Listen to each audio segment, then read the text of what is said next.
Ne peut se faire dans ce monde sans la puissance divine, surnaturelle, car notre Dieu est esprit.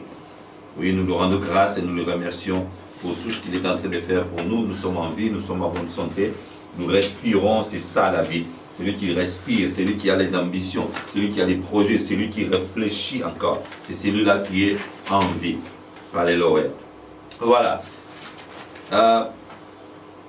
Nous allons continuer les messages, les enseignements, n'est-ce pas, en série que nous avions déjà commencé depuis, ça fait presque 2 mois, par rapport aux piliers, n'est-ce pas, par rapport au fondement de notre vie, étant disciple de Jésus, étant chrétien, que nous nous appelons comme chrétiens, et que la gloire de notre Seigneur Jésus se manifeste dans nos vies. Alors, ce soir, nous allons parler de l'empressement dans l'œuvre de Jésus-Christ. L'empressement dans l'œuvre de Jésus-Christ. Voilà. Les mots empressement vient du verbe empresser. Empresser, ça veut dire simplement celui qui a plein de prévoyance. Celui qui est zélé. Celui qui est zélé, qui a une ardeur du zèle pour faire quelque chose. Soit de le faire promptement, ou bien de le faire avec diligence. Ça veut dire quoi? Il n'y a pas le pressé. Celui, n'est-ce pas, qui est empressé ne fait pas des choses avec précipitation. Voilà. Par exemple, nous avons, n'est-ce pas, si quelqu'un est accompagné, ou bien c'est par exemple un garde du corps. Voilà. Un garde du corps, il est prévoyant. Donc il est toujours aux aguets. Et il fait des choses en sorte que son chef, la personne qui protège, ne soit pas, n'est-ce pas, touché ou attaqué par les bandits ou par les ennemis. Donc c'est ça. Alors il y a une différence aussi, comme je dis, celui qui fait des choses avec diligence. Ça veut dire quoi? Qui fait au bon moment, et celui qui fait des choses précipitamment. Prenons l'exemple de Pierre.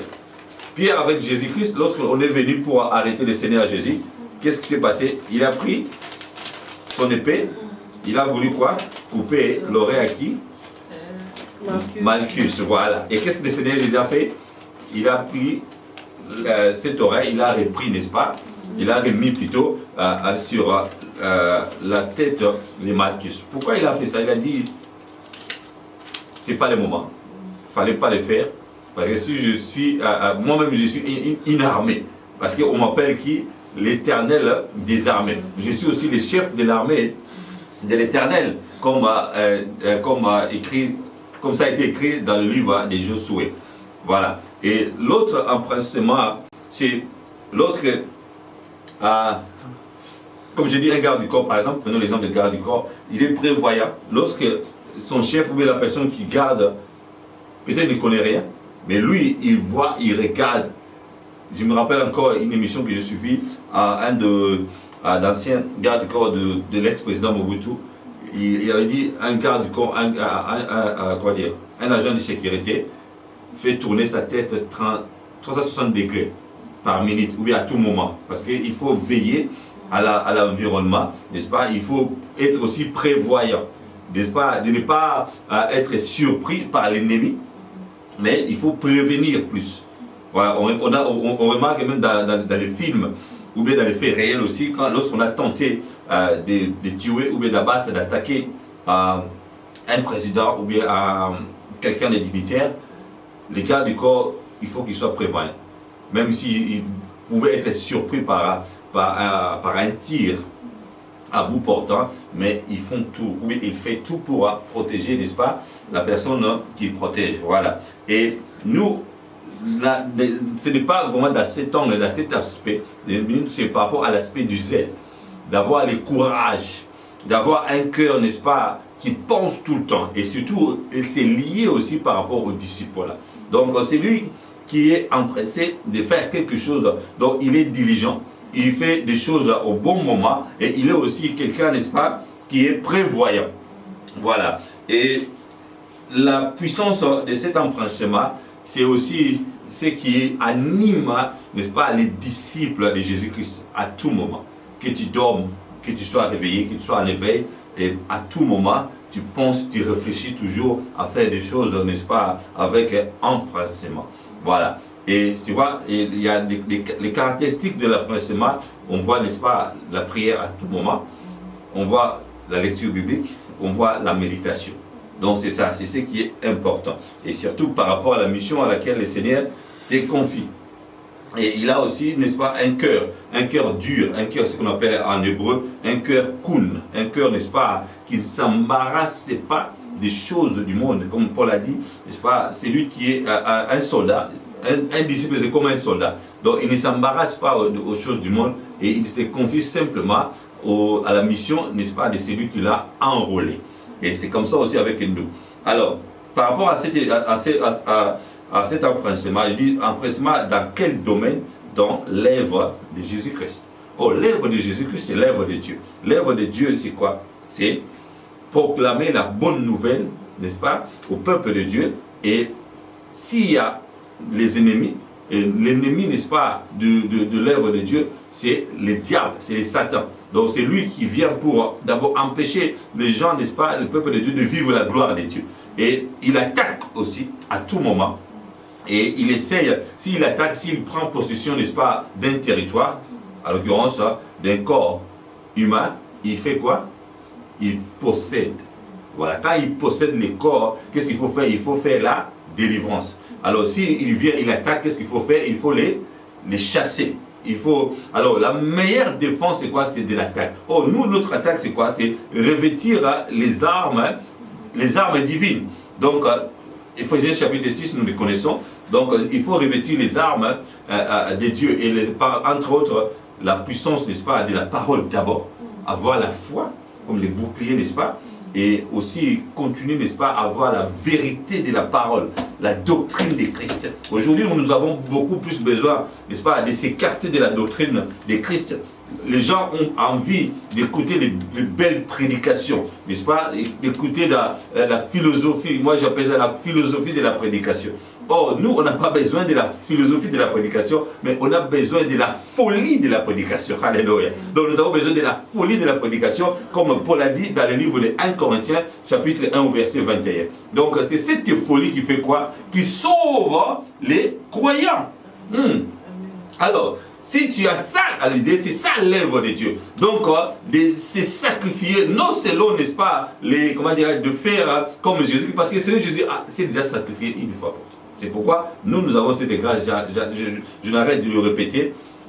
Église marche dans l'amour. C'est Éphésiens chapitre 5, verset 1 à 2. Donc soyons, n'est-ce pas, les enfants bien-aimés. Et puis, parce que le Seigneur nous a déjà aimés, les premiers, et nous allons aussi suivre son exemple. Parce qu'il a marché dans l'amour. Et il s'est sacrifié lui-même devant Dieu. Et il s'est donné comme une offrande de bonne odeur. Donc ça veut dire quoi? Donc ça veut dire que dans l'œuvre de Dieu, nous soyons revêtis de la parole de Dieu, de l'odeur de notre Maître, et de suivre notre Maître, n'est-ce pas, dans l'air pas, n'est-ce pas, les pas qui nous ont précédés. Donc c'est pourquoi j'ai dit empressement dans l'œuvre de Jésus-Christ. Alléluia. Voilà. Et dans cette œuvre-là, qu'est-ce qu'il faut retenir aujourd'hui? Il y a deux points, n'est-ce pas, qui vont nous aider à retenir cet empressement. Le premier point, nous allons voir par rapport, d'abord, par rapport à la timidité. Donc, pas de timidité dans l'œuvre de Dieu, dans l'œuvre de Jésus-Christ. Pourquoi? Parce qu'on a, surtout aujourd'hui, on remarque qu'il y a beaucoup de serviteurs de Dieu qui sont timides. Qui sont timides, ça veut dire quoi? Qui ne osent pas affronter les réalités de la vie. Beaucoup de serviteurs, beaucoup, n'est-ce pas, de disciples n'osent pas. Pourquoi? Parce que lorsqu'il y a une adversité, ils reculent. Parfois, ils ont peur, n'est-ce pas, d'affronter le monde, les réalités du monde. Mais la Bible est là, oui, la puissance de la parole est là, mais souvent Dieu nous laisse, n'est-ce pas, devant les réalités du monde. Voilà, par exemple, aujourd'hui, on brûle les églises. Bon, c'est vrai, au Pakistan, par rapport aux représailles, et puis dans le monde entier, et en Inde, on arrête les serviteurs, surtout les pasteurs. C'est vrai, la Bible nous dit quoi? Les gens qui nous ont précédés ont vécu aussi la même chose, la persécution. Donc, et à part la persécution, et on voit, il y a comment dire, par exemple, à Londres, je crois la fois passée, bon, ça arrive souvent, les gens qui prêchent en plein air, dans les lieux publics, il y a les policiers qui arrivent pour les arrêter. Il y a aussi, n'est-ce pas, comment dire, même les membres, les gens de la communauté, les passants, parfois ils s'attaquent aussi aux serviteurs de Dieu. C'est pourquoi le deuxième point, ça sera, on va voir le deuxième point par rapport aux problèmes et aux difficultés de la vie, donc sur le plan personnel. Donc le premier point, c'est sur le plan public, communautaire, et le deuxième point, c'est sur le plan privé ou bien personnel, individuel.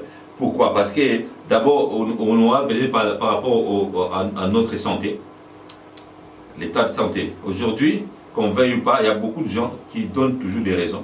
C'est vrai, c'est normal, ça dépend aussi du niveau mental, n'est-ce pas, de chacun de nous. Il y a certaines personnes, même ils sont malades, elles peuvent sortir, aller faire des courses quand même, ou bien aller faire quelque chose, ou bien les sortir de la maison. Mais il y a d'autres personnes, lorsqu'ils sont malades, elles n'arrivent pas à sortir. Voilà, mais là, c'est par rapport à l'œuvre de Dieu. Voilà, c'est ça aussi les termes de mon enseignement. Alors, et par rapport à ça, il y a aussi des soucis quotidiens. Les soucis quotidiens, à manger, à boire, se vêtir. Parce que j'ai, en tout cas, certaines personnes que j'ai essayé de travailler avec, ici à Londres, en Europe, voire même au Congo. Donc, ils donnent des raisons. Toi, tu es déjà comme ça, et moi, j'ai pas ça. Ouais, j'ai pas encore des moyens, tu vois, l'œuvre de Dieu, il faut se donner 24 sur 24. Il faut que j'ai au moins là où... Ben oui, si tu peux travailler, tu cherches du travail, ou de faire un petit commerce. Mais quand Dieu t'appelle à son service à 100%, c'est vrai, parfois, dans les pays où nous sommes, ça demande peut-être l'organisation d'essayer de travailler un peu, mais par rapport aussi, soit à la grandeur de l'Église, ou bien par rapport à soi-même aussi, aux études faites. Mais dans tous les cas, si Dieu t'appelle, il va te soutenir quand même. C'est vrai. C'est pourquoi, même si on peut dire ça, il y aura toujours des difficultés liées aux situations personnelles. Et par rapport aux problèmes de santé, il y a des problèmes aussi, mais ce n'est pas des circonstances de la vie ou bien des situations difficiles, des maladies, des situations personnelles. Et tout ça, ce sont des choses qu'on aura à être confronté avec pendant que nous sommes en train de servir Dieu. Voilà. Il y a aussi les regards des gens, il y a des situations, n'est-ce pas, qui pourraient arriver sporadiquement. Parfois, tu n'arrives pas, n'est-ce pas, à avoir des solutions. Ou bien les gens du dehors vont commencer, n'est-ce pas, à te regarder. Alors comment tu vas réagir? Parce que tu es serviteur de Dieu, tu n'es pas marié, tu es serviteur de Dieu, tu n'as pas d'enfant, tu es serviteur de Dieu, tu n'as pas de travail, tu es serviteur de Dieu, mais tu manques ceci, tu manques cela. Et pourtant, on dit que les serviteurs de Dieu ne prêtent pas, enfin, n'empruntent pas, mais prêtent aux autres. Mais toi, tu n'as pas l'argent et puis tu commences à emprunter chez les autres. Voilà. Et par rapport à tout cela, le Seigneur va nous aider à comprendre. Amen. Voilà. Prenez nos Bibles dans le livre de 2 Corinthiens. 2 Corinthiens chapitre 8, versets 13 à 21. 2 Corinthiens. Moi, je vais utiliser les Semeurs aujourd'hui, la version Semeur. 2 Corinthiens chapitre 8, versets 13 à 21.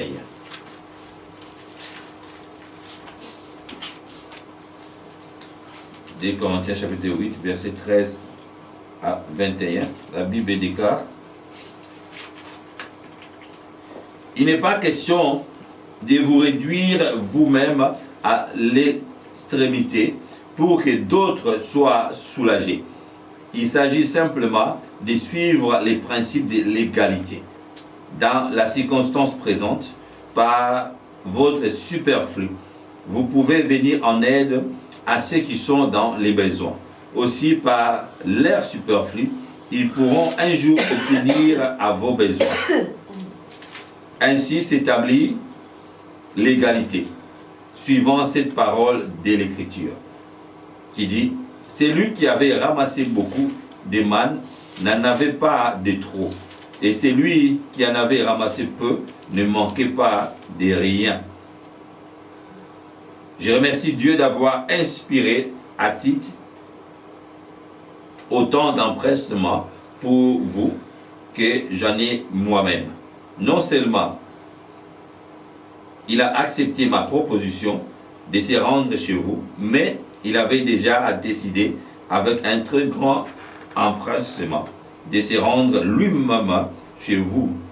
Nous envoyons avec lui les frères, qui est apprécié dans toutes les églises pour son travail au service de la bonne nouvelle. Et jusqu'au verset 21, verset 19. Il a de plus été désigné par les votes des églises pour être notre compagnon dans les voyages que nous entreprenons pour accomplir cette œuvre de générosité. C'est pour la gloire du Seigneur lui-même et pour manifester notre souci pour les autres que nous accomplissons ces services. Nous tenons à éviter toute critique quant à notre manière de nous occuper de ces sommes importantes.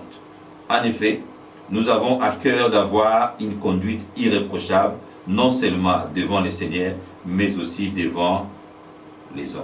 Amen. Amen. Maman Ida, rapidement, tu peux lire ça. Amen. 2 Corinthiens, chapitre 8, verset 13 à 21. Amen.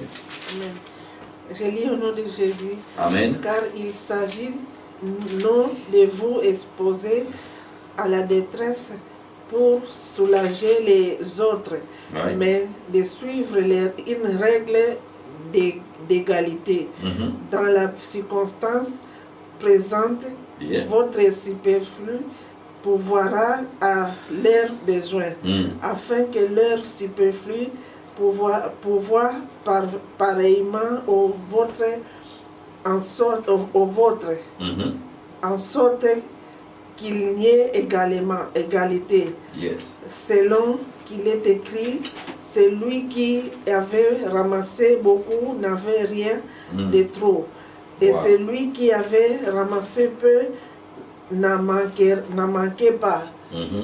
Grâce soit rendue à Dieu de ce qu'il a mis dans les cœurs des titres les mêmes empressements pour vous, car il a accueilli notre demande, et c'est avec un nouveau zèle et de son plein gré qu'il part par ailleurs pour aller chez vous.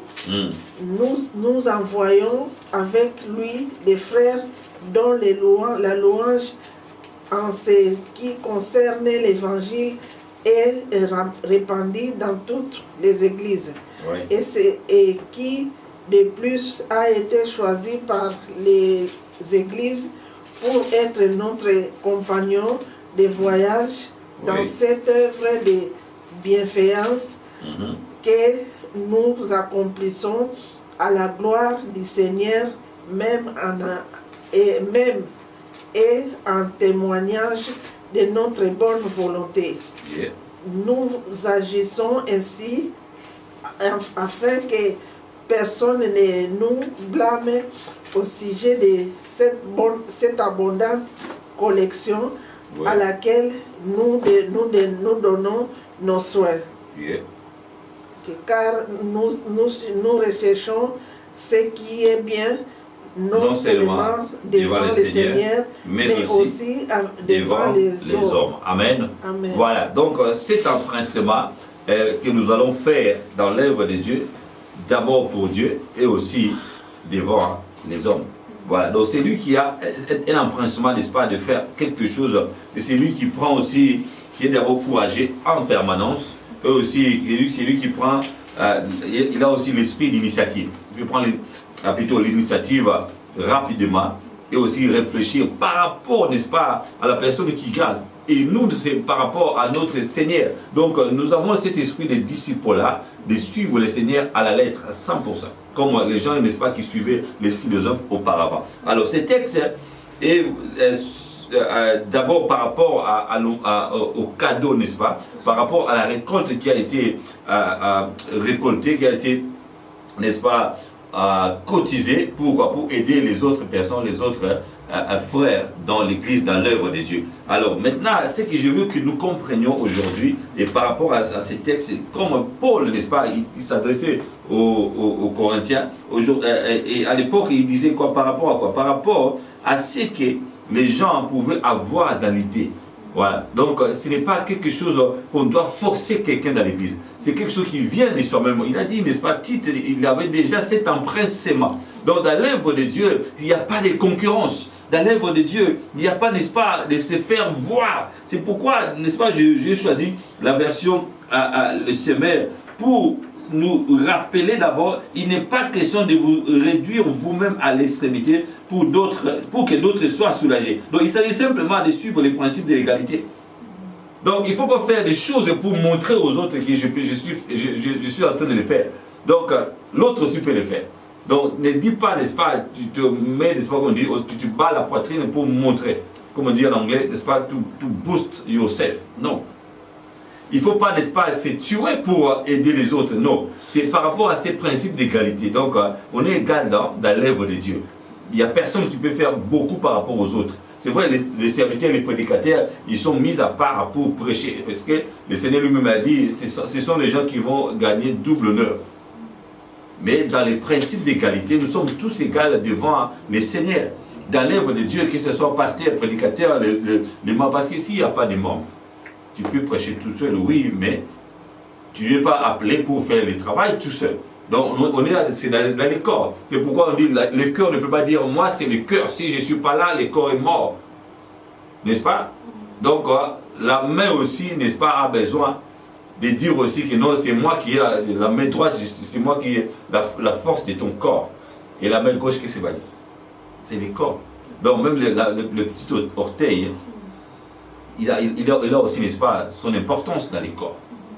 Et remarquez, même s'il y a un petit bout de bois, ça pénètre dans les doigts. Qu'est-ce que ça fait? Ça fait comment? Ça fait mal, n'est-ce pas? Et le mal va jusqu'au cœur. Voilà. Donc tous les bras, et surtout si jamais est infecté, ça va faire gonfler les doigts et la main. Et le corps tout entier va être aussi affecté. Voilà. Et c'est ça, l'œuvre de Dieu, on le fait avec un principe du cœur. N'est-ce pas? Un cœur plein de simplicité.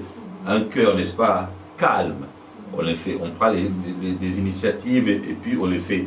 C'est comme ça. C'est pourquoi Paul a dit, n'est-ce pas? Et ce que vous allez faire, il a dit, ce que vous allez faire, n'est-ce pas, dans la circonstance présente par votre superflu. Vous pouvez venir en aide à ceux qui sont dans les besoins. Et aussi, par l'air superflu, ils pourront un jour aussi subvenir à vos besoins. Donc aujourd'hui, si toi tu donnes, aujourd'hui si tu fais, n'est-ce pas, des cadeaux à l'église, aujourd'hui si tu peux aider quelqu'un, demain aussi, la personne que tu as aidée aujourd'hui, elle pourra aussi t'aider demain. Donc c'est ça. Donc c'est la puissance de la gloire du Seigneur qui va se manifester dans son œuvre. Alléluia. Voilà. Et aussi après il a dit quoi? Il a dit et ils pourront aussi un jour, n'est-ce pas, subvenir à vos besoins. Et suivant cette parole de l'Écriture, la parole de l'Écriture qui a dit, c'est lui qui avait, n'est-ce pas, amassé beaucoup de manne, n'en avait pas de trop, et c'est lui qui en avait ramassé peu de manne, manquait de rien. Donc dans l'œuvre de Dieu, que tu sois capable de leader 1000 personnes, et que l'autre est en train, n'est-ce pas, de conduire une église de 2 personnes, les deux, n'est-ce pas, sont égales. C'est ça le principe d'égalité. Lorsque la manne descendait, que tu ramasses 1000 mannes et que celui qui a ramassé 2, qu'est-ce qu'ils vont à la fin? Ils vont perdre rien. Pourquoi? Parce qu'ils doivent tout faire. C'est lui, n'est-ce pas, il va faire quoi? Il va manger seulement. On dit la manne ou le manne? On dit la manne cachée. La manne. Voilà. Donc tous les deux, donc vous allez manger seulement une manne. Et ça suffit pour la journée. Et les restes vont pourrir. Et demain, il y aura encore d'autres.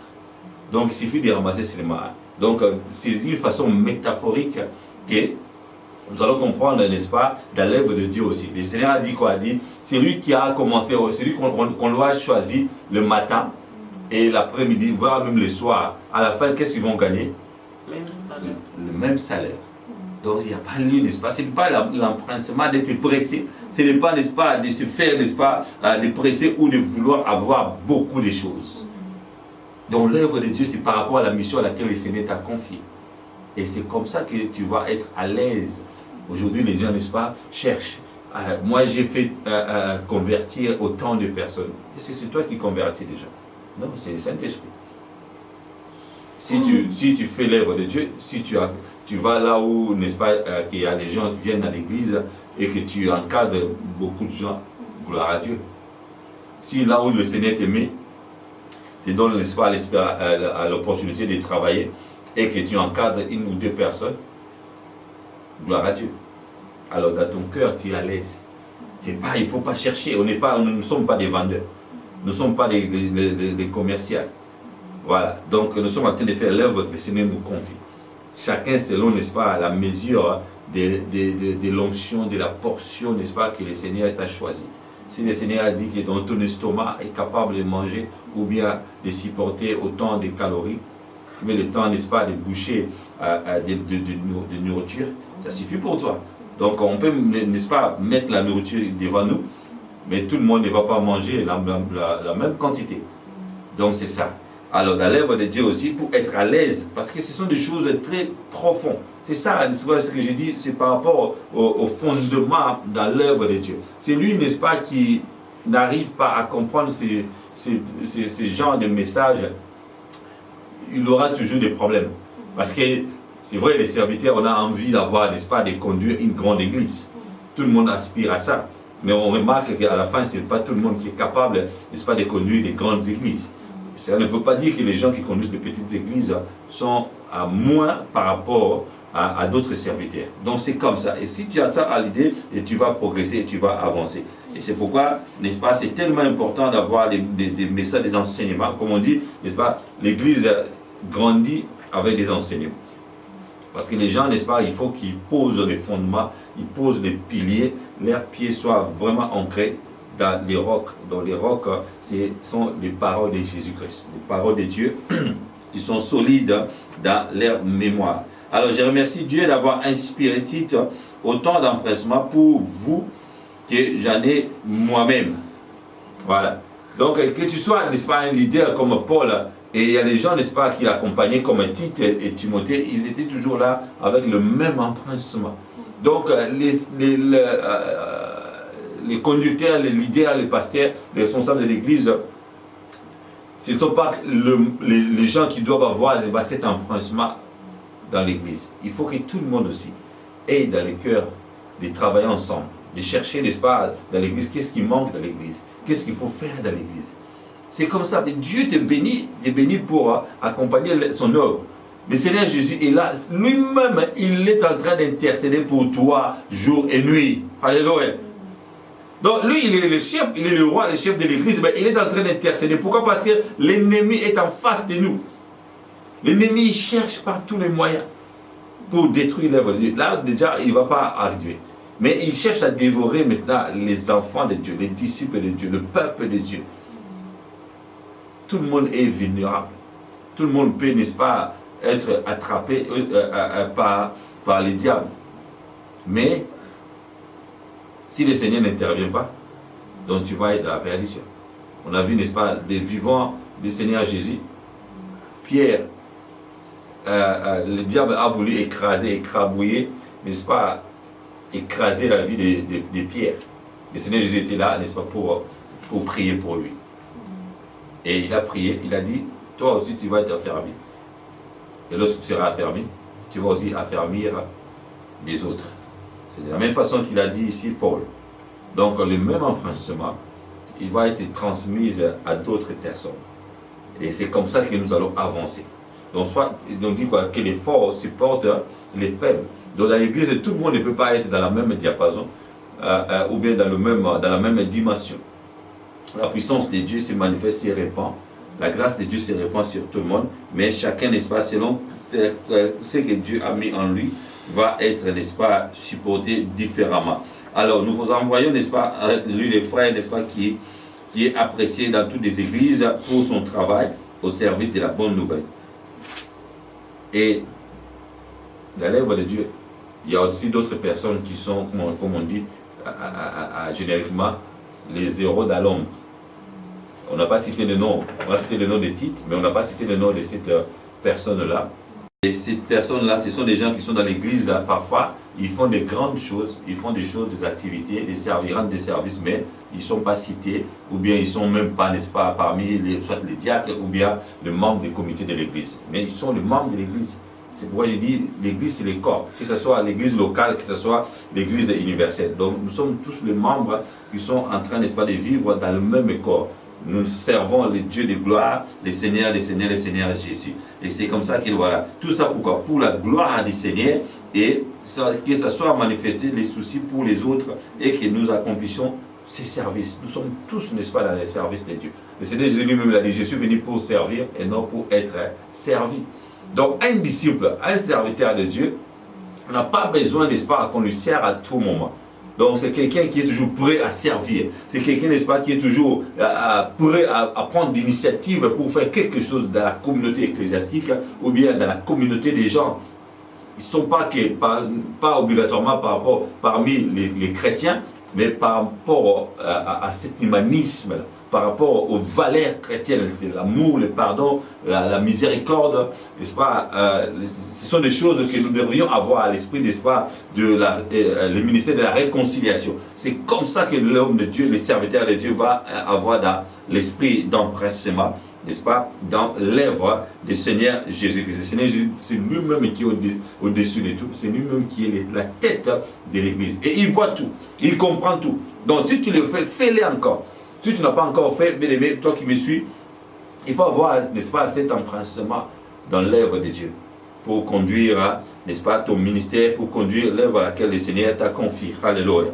Voilà. Et maintenant, dans le premier point, on a dit, c'est il ne faut pas avoir la timidité. Parfois, n'est-ce pas, les gens qui sont nés comme ça, et ça dépend, il y a beaucoup de facteurs. Il y a parfois les circonstances, n'est-ce pas, qui ont accompagné la grossesse. Parfois, il y a les couples ou la famille. Ce sont des choses qui peuvent arriver lorsque l'enfant est né. Tu peux avoir la timidité aussi. Mais par rapport aux Écritures, lorsque tu deviens servante, serviteur de Dieu, dans l'œuvre de Dieu, il faut enlever ce qu'on appelle la timidité. Voilà. Et comment on va les faire? D'abord, prenons les 2 Timothée chapitre 1 verset 6 à 11. 2 Timothée. 2 Timothée.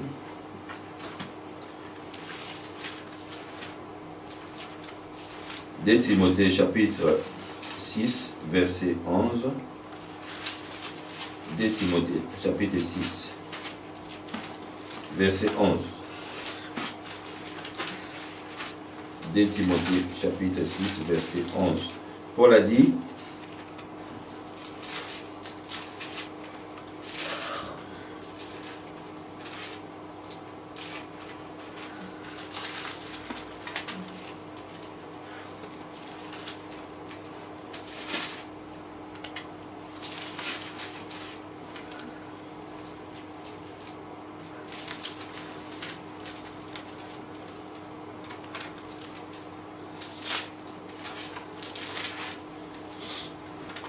non, 2 Timothée chapitre 1 plutôt, sorry.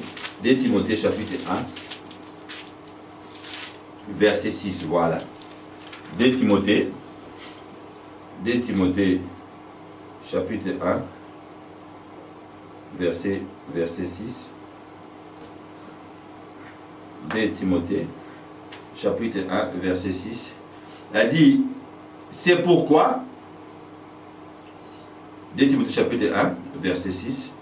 C'est pourquoi je t'exhorte à ranimer la flamme du don de Dieu que tu as reçu par l'imposition de mes mains. Car ce n'est pas un esprit de timidité que Dieu nous a donné. Au contraire, son esprit nous remplit de force, d'amour et de sagesse. Voilà. Ça peut arriver que tu sois timide.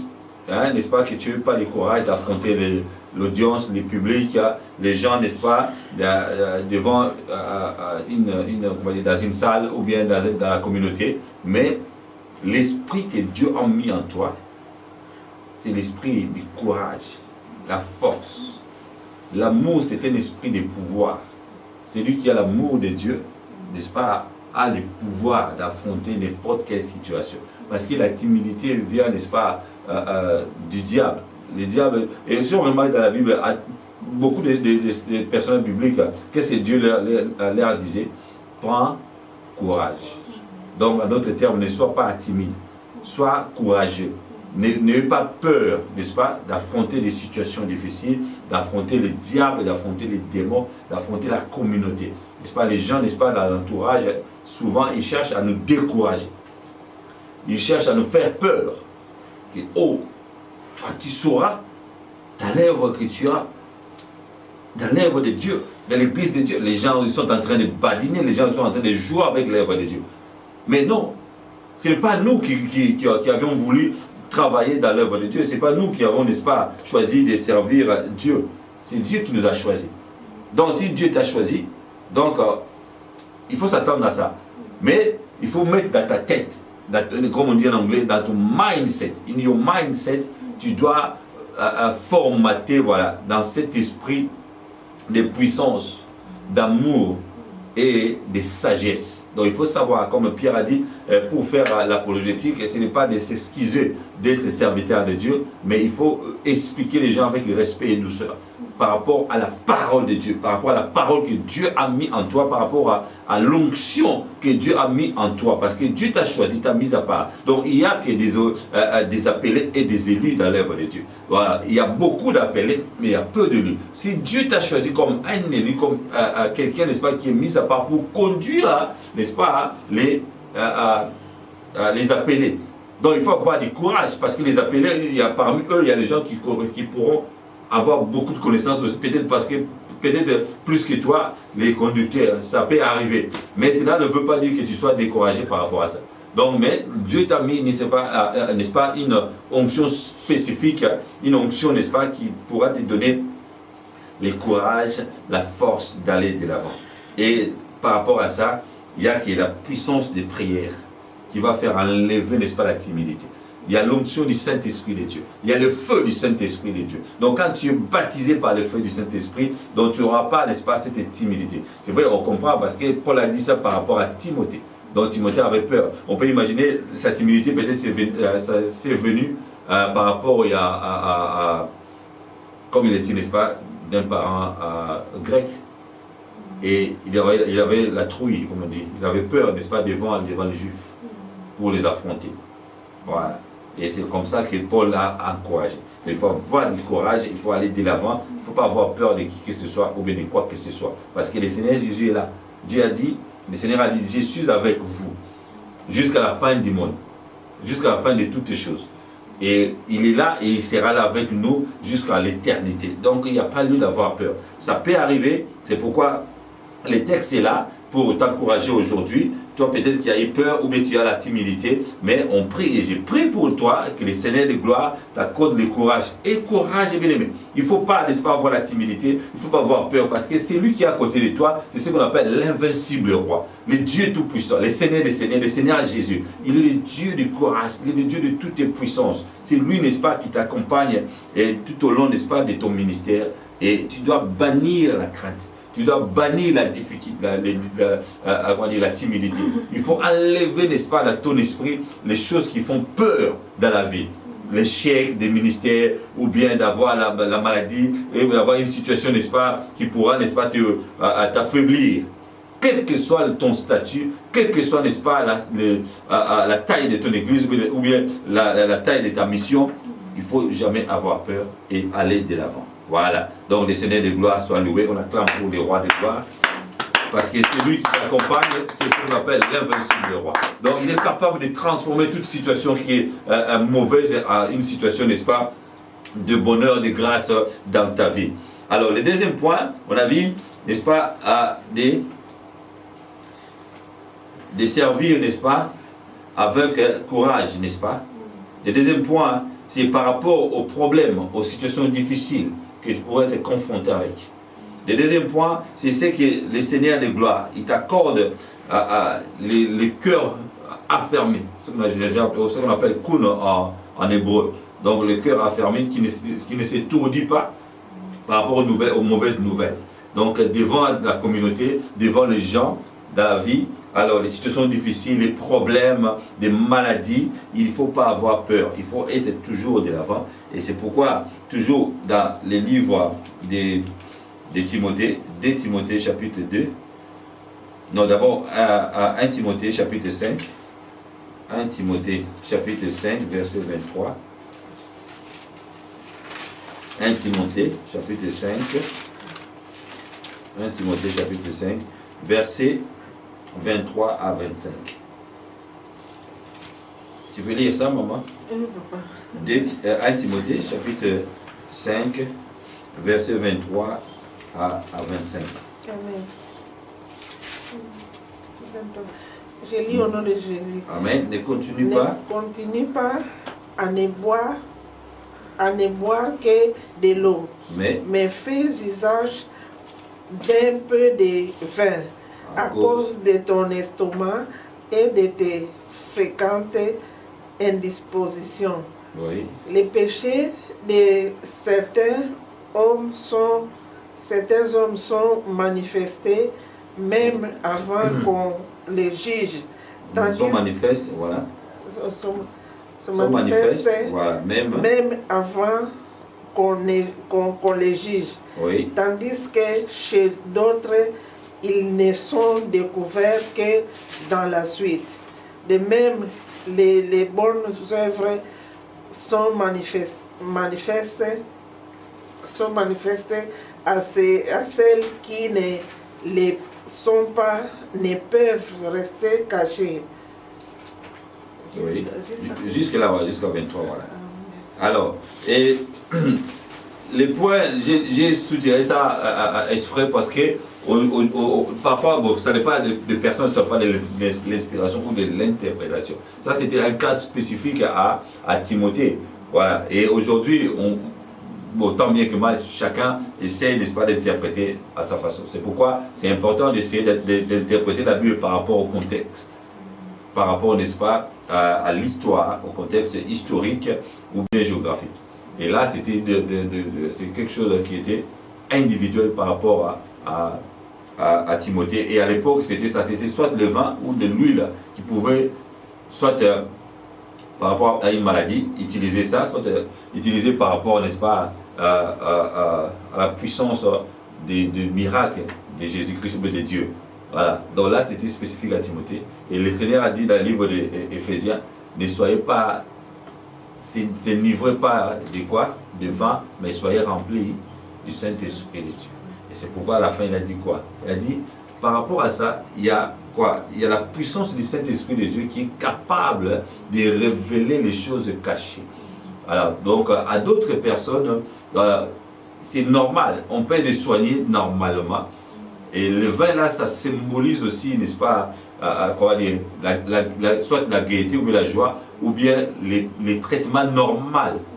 Ce qui est normal. Parfois, par exemple, si on a mal à la tête, qu'est-ce qu'on peut faire? On prend, n'est-ce pas, un cachet, un médicament, on peut prendre ça et puis c'est normal. Parce que Dieu a fait grâce aux gens d'avoir la connaissance de créer des médicaments pour les soulagements des maux de tête ou bien de certaines maladies aujourd'hui. Mais à l'époque, il n'y avait qu'à du vin. Il fallait boire du vin pour se soulager, pour la digestion. Bon, même aujourd'hui, on peut prendre du vin pour la digestion. Voilà, donc il n'y a pas de mal par rapport à ça. Mais ce qui suit après, ça explique pourquoi Paul a dit ça à Timothée et ça donne, n'est-ce pas, ça corrobore avec cet esprit-là de soyez plus remplis du Saint-Esprit qui est par rapport à ces niveaux du vin normal. Donc, il faut plus voir la puissance du Saint-Esprit dans l'œuvre de Dieu qui est des choses normales. Parce que dans l'œuvre de Dieu, c'est une œuvre spirituelle. Et la puissance de Dieu se manifeste d'une façon miraculeuse spirituellement. Donc, c'est ce qui est important. Alors, il faut faire des démarches, parfois des processus dans des circonstances, soit de délivrance, ou bien par rapport à la situation personnalisée, individuelle dans l'œuvre de Dieu. Et on voit que c'est pourquoi Paul a dit encore dans le livre d'Éphésiens qu'il faut aussi soit rempli du Saint-Esprit pour faire l'œuvre de Dieu. Alléluia. Voilà. Et quand tu fais l'œuvre de Dieu, qu'est-ce qui va arriver après? Pour faire la synthèse, le livre de Actes chapitre 10, Actes chapitre 10, verset 37 à 43. Actes chapitre 10, verset 37 à 43. Le Seigneur, Pierre a dit, à partir du verset 37, Pierre a dit, vous savez ce qui est arrivé dans toute la Judée après avoir commencé à Galilée, à la suite du baptême de Jean, que Jean a prêché. Vous savez comment Dieu a oint du Saint-Esprit et de force Jésus de Nazareth qui allait de lieu en lieu, faisant du bien et guérissant tous ceux qui étaient sous l'empire du diable, car Dieu était avec lui. Nous sommes témoins de tout ça, ce qu'il a fait dans le pays des Juifs et à Jérusalem. Alors, ils l'ont tué en le pendant au bois. Dieu l'a ressuscité le 3e jour et il a permis qu'il apparaisse, non à tout le peuple, mais aux témoins choisis d'avance par Dieu, à nous qui avons mangé et bu avec lui, après qu'il fut ressuscité des morts.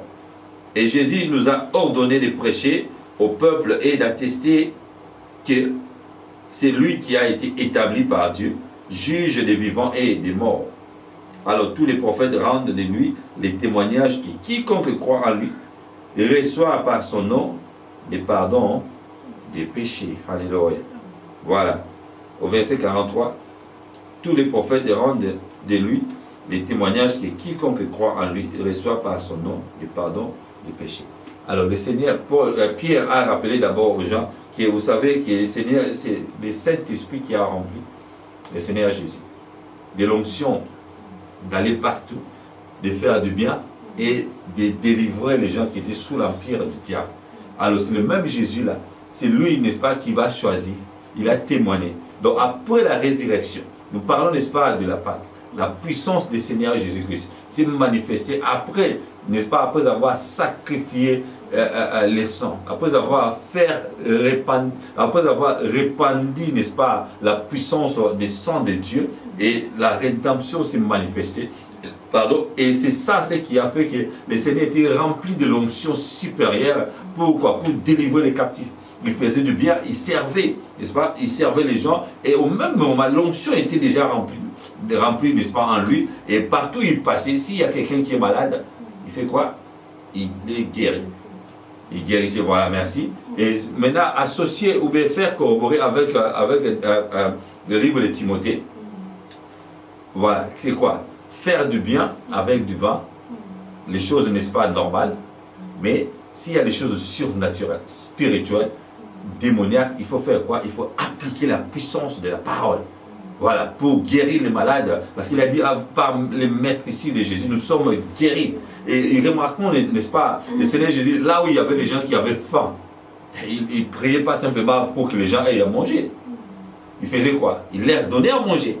Donc ça veut dire quoi? Donc les services c'est toujours là, et aussi la puissance surnaturelle de Dieu est là. Alléluia. Donc l'œuvre de Dieu, n'est-ce pas, c'est lui qui est empressé, qui a l'empressement dans l'œuvre de Dieu. Donc s'il faut donner même à une livre, 1 euro ou bien $1 à quelqu'un pour acheter quelque chose, ou bien donner, n'est-ce pas, de la nourriture, ou bien vêtir quelqu'un, il faut le faire. Alléluia. Le Seigneur Jésus a fait. Aujourd'hui, il y a beaucoup, n'est-ce pas, enfin, je veux dire, nous tous ensemble, parfois on néglige ces côtés-là, de faire du bien. C'est vrai, aujourd'hui il y a beaucoup d'orphelinats, il y a des hommes de vieillards, il y a les gens, des associations des orphelins ou des mamans veuves.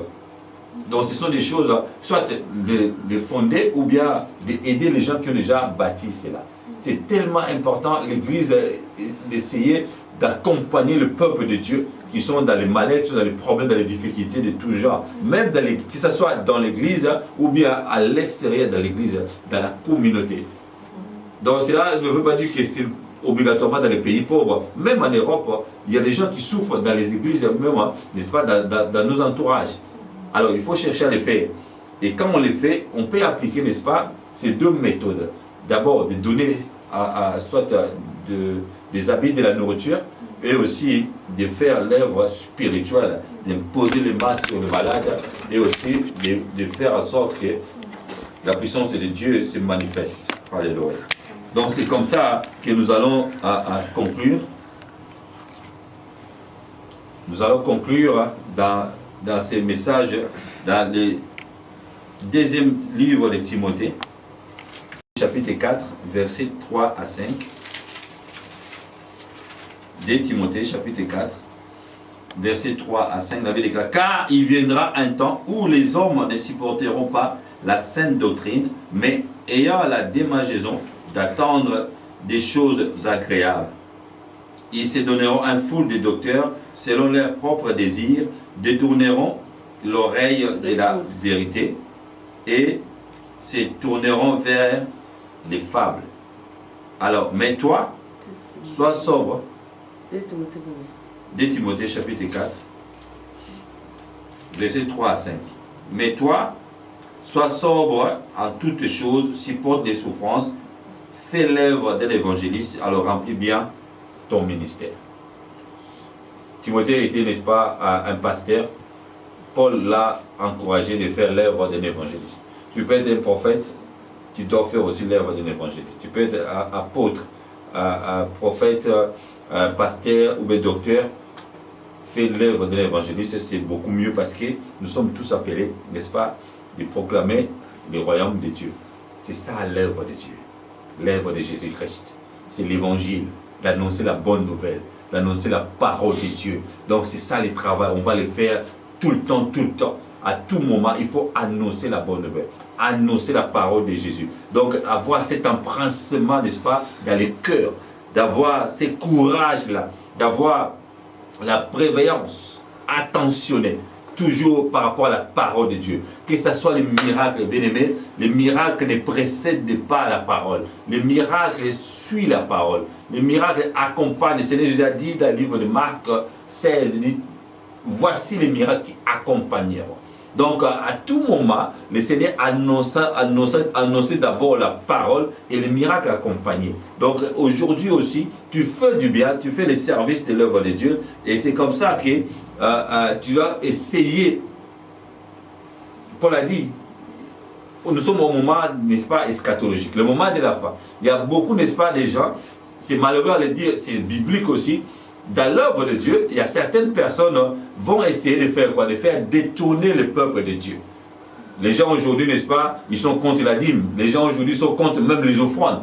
Les gens aujourd'hui sont contre, n'est-ce pas, les actions de grâce. Les gens aujourd'hui sont contre même les églises d'une façon générale. Ils sont contre les pasteurs. Ils sont contre, n'est-ce pas, les ordinations. Ils sont contre des choses qui sont bibliques, qui sont aussi, n'est-ce pas, parmi les sacrements que le Seigneur nous permet de le faire. Alors, pourquoi, n'est-ce pas, être contre l'œuvre de Dieu? Mais ce sont les gens qui se proclament aussi comme pasteurs, les serviteurs de Dieu. Alors là, tout ça, alors toi, tu dois être toujours dans l'œuvre que Dieu t'a appelée et continue toujours à annoncer l'évangile. Donc, évangélisation, évangéliser, c'est évangéliser. Ça veut dire annoncer la bonne nouvelle, annoncer la parole de Jésus. Ce sont les écritures de Dieu. Donc ne te détourne pas, ne fais pas détourner, n'est-ce pas, l'oreille des gens. N'essaye pas de faire plaire aux gens, n'essaye pas d'avoir, comme je dis au début, de faire la philosophie de la prédication. Mais il faut annoncer la folie de la prédication. Et c'est comme ça que les gens vont être sauvés. Paul a dit, n'est-ce pas, 1 Corinthiens 1, 21, que c'est par la folie de la prédication que Dieu s'est choisi. Pourquoi? Pour sauver les croyants. Donc les croyants vont être sauvés par rapport à l'évangile. Alléluia. Ce n'est pas par rapport à notre éloquence ou bien notre connaissance livresque ou bien académique. C'est par la puissance de la parole. C'est la puissance de Dieu. C'est-à-dire que nous annonçons la puissance de Dieu. C'est manifesté par la puissance, la démonstration de la puissance du Saint-Esprit de Dieu. Voilà. C'est comme ça que nous allons faire dans l'œuvre, n'est-ce pas, c'est avoir la chaleur de la puissance de l'amour de Jésus-Christ dans nos cœurs pour annoncer la bonne nouvelle dans l'œuvre de Jésus. Que Dieu vous bénisse. Alléluia.